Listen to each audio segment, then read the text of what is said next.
Okay, in this video I'm going to show you how to draw the operating valve from your Giseki text. And to start off, I would say that there's two schools of thought on how to draw this object. You can either start on one side and add material and cut out material and kind of go section by section as you go along. And intuitively, that might be the easiest way to do it. Now, probably the true easiest way, or at least the most efficient way, is probably to create a cylinder and then cut out the parts of the object that you don't need. So I'm going to go with starting off with a full cylinder and then cutting out the parts I don't need because it's fewer steps. Now, if you find it easier to create section by section as you go along, there's nothing wrong with that.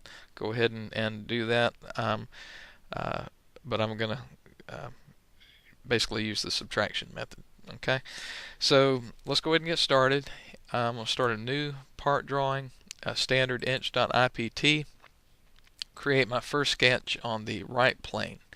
Now you can see that Inventor rotated my plane again, my navigation cube, so let's get it upright. And I will create my circle at the center point of the drawing, or the origin. Okay, the center point of my circle is at the origin. Alright, so let me dimension my circle. So I'll place my dimension, and I noticed that my dimension is in 3 decimal places, but the diameter of the object is given in 4 decimal places. Not only that, I have a stacked limit dimension.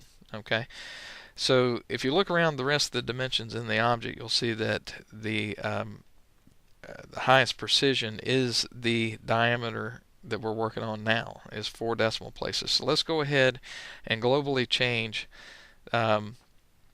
the precision to 4 decimal places. So what I'm going to do is right click on this dimension, okay, and if you right click on it and you don't see dimension properties, then you're still in the dimension command. You can see it up here. So press escape a couple of times, make sure you're out of any command, and then right click on the dimension and go to dimension properties. And let's change the precision for dimension settings to 4, and let's go into linear dimension display and let's change that to 4 as well. I think we need to do that. Okay, so now you can see I have a precision of 4 decimal places.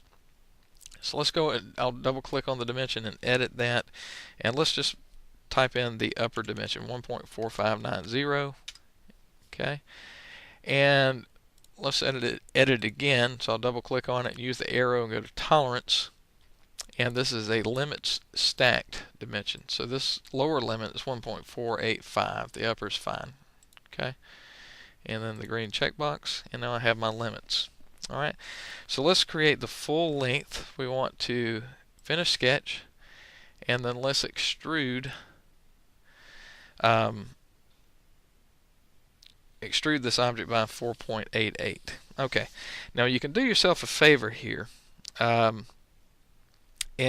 what I'm talking about is later on you've got this weird shape, and if you've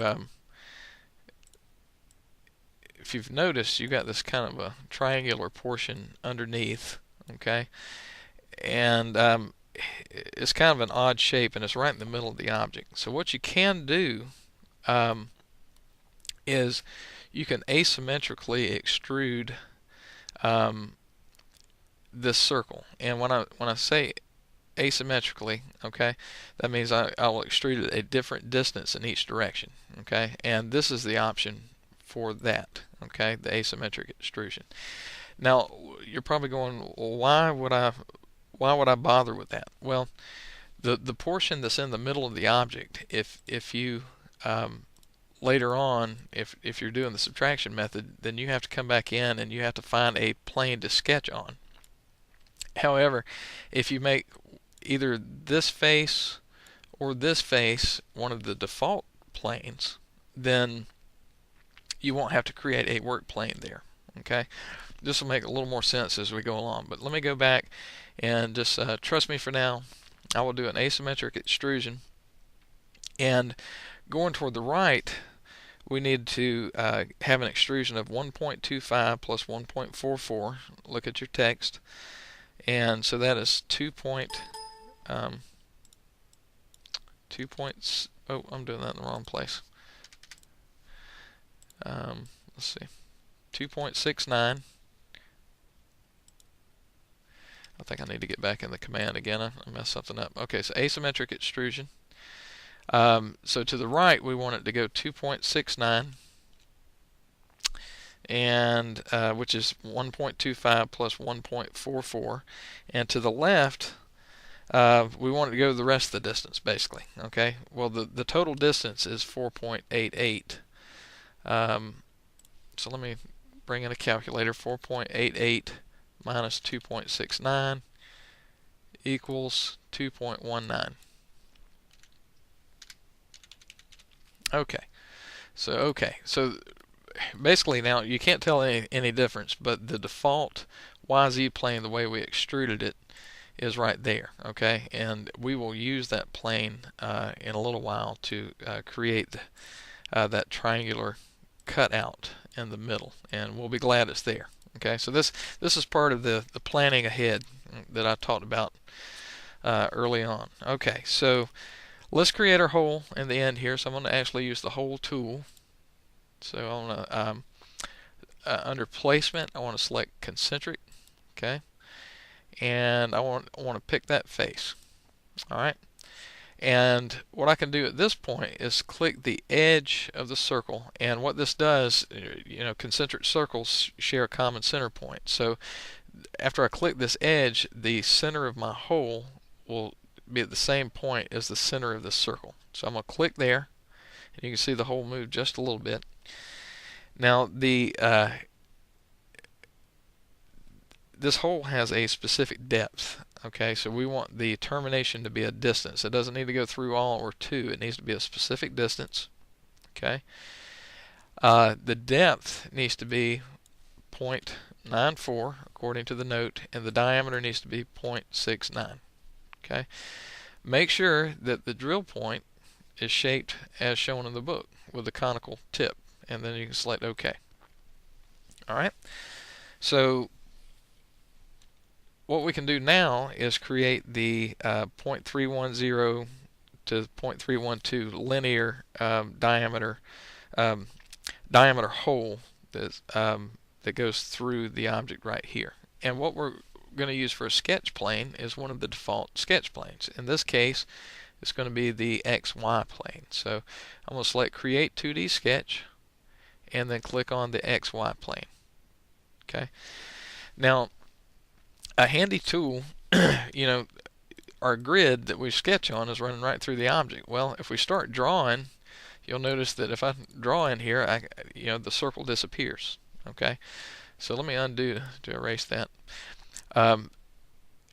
When you're in sketch mode and you have a sketch plane that's passing through the object, if you want to see inside the object, you can press F7, and it will just temporarily remove the material so you can see the inside. Okay, so now you can actually see the inside of the hole that we created in the previous step.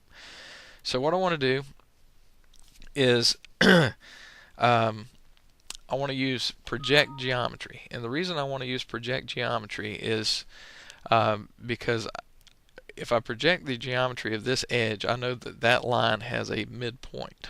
Okay, and we're given a dimension of 0.38 from the midpoint, or basically from the end of the object back to the center of this hole that we're about to create. So let me select Project Geometry.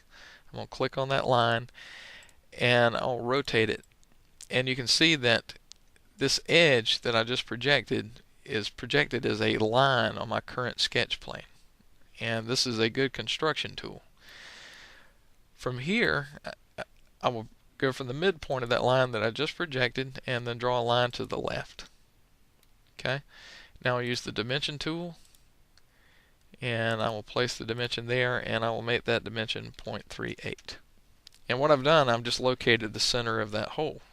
So I will create a circle with the center point at the end point of the line I just created, and let me dimension that. Okay, so again, we're given a linear, we're given limits, okay? And we need to compensate for that. So let me double click on this to start off with, though, and just type in 0.310 for my